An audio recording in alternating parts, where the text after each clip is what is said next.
ఆత్మీయ స్నేహం ప్రాముఖ్యతపై ఇది ఒక సంక్షిప్త విశ్లేషణ. ఈ ఆలోచనంతా గౌతమ బుద్ధుడు ఇంకా ఆయన ప్రియ శిష్యుడు ఆనందుడి మధ్య జరిగిన ఒక సంభాషణ నుండి వచ్చింది. మంచి స్నేహమనేది మన ఎదుగుదలకు కేవలమొక సాయం మాత్రమే కాదు, అదే పూర్తి పునాది అని ఈ సంభాషణ మనకు స్పష్టంగా చూపిస్తుంది.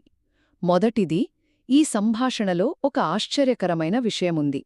ఆనందుడంటాడు, ఆత్మీయ స్నేహమనేది ఆధ్యాత్మిక జీవితంలో సగమని. కాని బుద్ధుడు వెంటనే, కాదు ఆనందా అని చెప్తూ, అది సగం కాదు, అదే పూర్తి ఆధ్యాత్మిక జీవితం అని సరిదిద్దుతారు.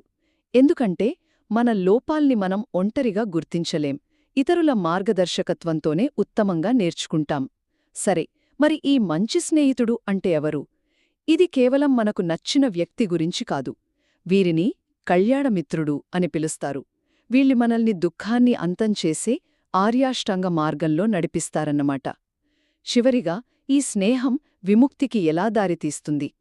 ఒక కళ్యాణమిత్రుడు మీద ఆధారపడటం ద్వారా ఒక భిక్షువు సరైన దృక్పథం, సాధన ఇంకా ఏకాగ్రతను పెంపొందించుకుంటాడు.